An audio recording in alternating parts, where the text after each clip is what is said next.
Lanjutkan ke slide berikutnya, yaitu struktur penulisan algoritma. Ya, step algoritma itu ada 3 bagian. Yang pertama adalah judul. Kita harus memberikan judul ya, dari algoritma tersebut. Kemudian kamus atau arti penulisan program, misalnya yaitu algoritma.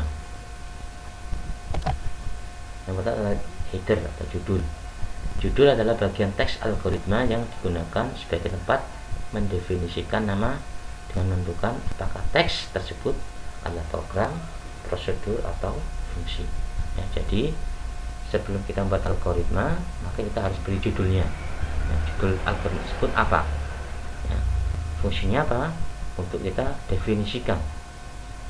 Ya, apakah dia itu berupa ya program, prosedur, atau fungsi. Ini contohnya program luas kubus. Nah, ini judulnya. Setelah itu isinya, gitu ya.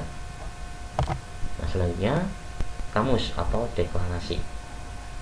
Ya, kamus adalah bagian teks algoritma sebagai tempat untuk mendefinisikan ya nama, tipe, konstanta, variabel, fungsi, dan prosedur. Ini adalah untuk kamus, yaitu berhubungan dengan penulisan program, penulisan algoritma.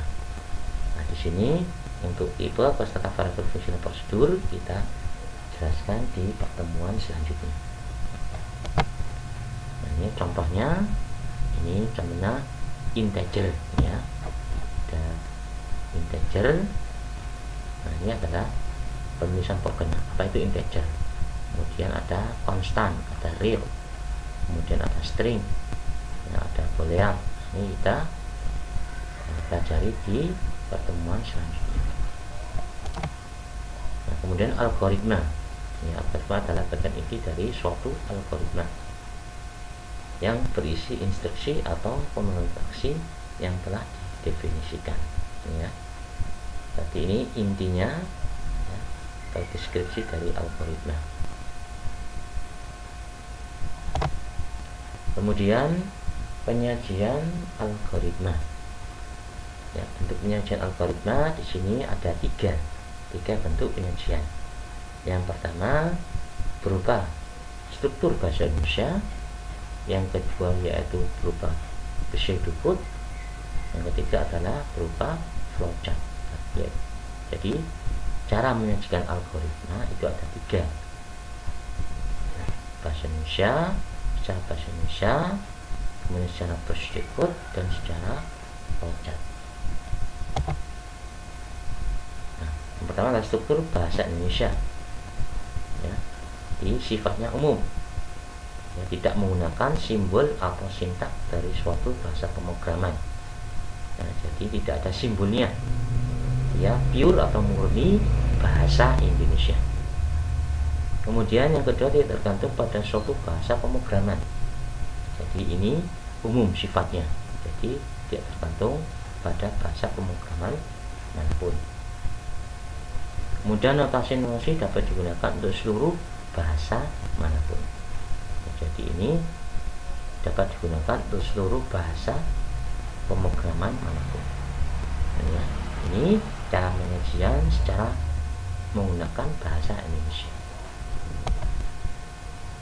Ya, contohnya ini menghitung rata-rata 3 buah data. Ini judulnya ya, judul algoritmanya.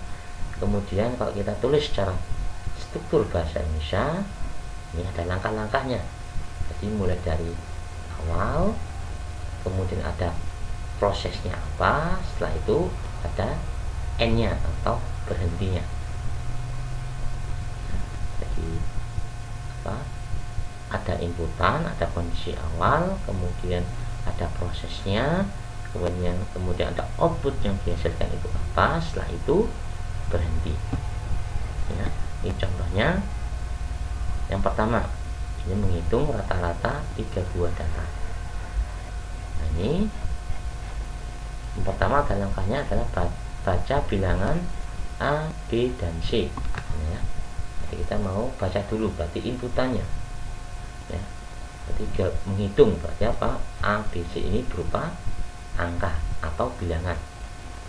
Baca dulu, berarti ini kalau dia berupa bilangan atau angka maka diterima, jika tidak maka ditolak. Nah, ini maksudnya kita baca dulu bilangan tersebut apa, A, B, dan C.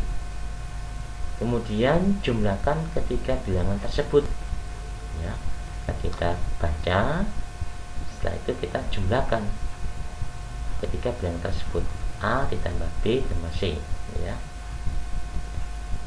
Setelah itu, setelah kita jumlahkan, kita bagi jumlah tersebut dengan 3 ya, karena kita menghitung rata-rata maka dibagi ya, berhubung ini ada 3 angka ya, 3 data A, B, dan C, maka dibagi menjadi 3.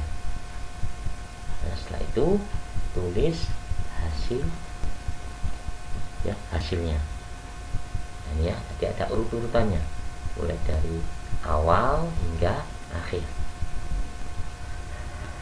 Ini menggunakan struktur bahasa Indonesia.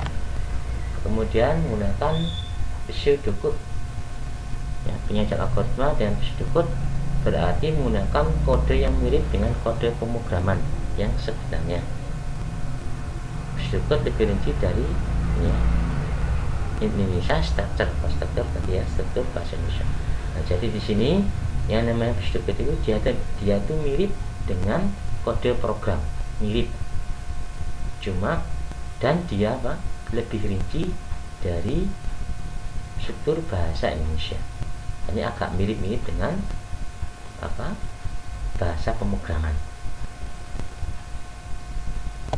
Nah, ini contohnya ya, jadi menghitung rata-rata 3 buah data.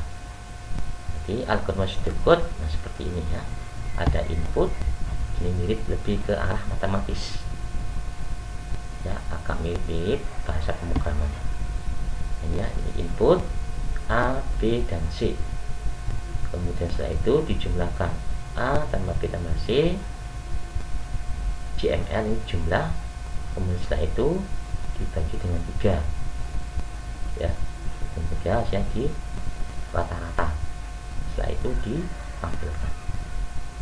Ini pseudocode, dia agak mirip dengan bahasa pemrograman ya. Nah, untuk yang ketiga yaitu flowchart ya, jadi ada 3 menggunakan bahasa Indonesia, pseudocode, dan flowchart. Nah, ini flowchart kita bahas di pertemuan yang kedua.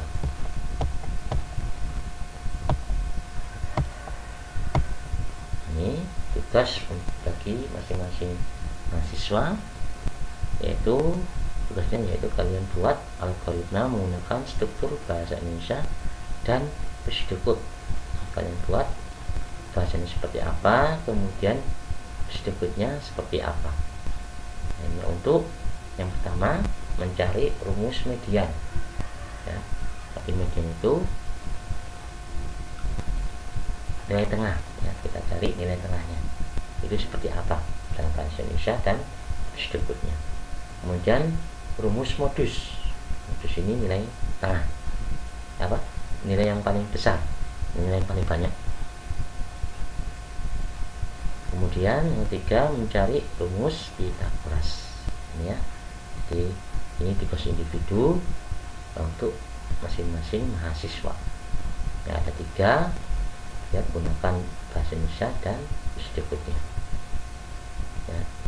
Nah, tugas ini merupakan ya, syarat sebagai kehadiran.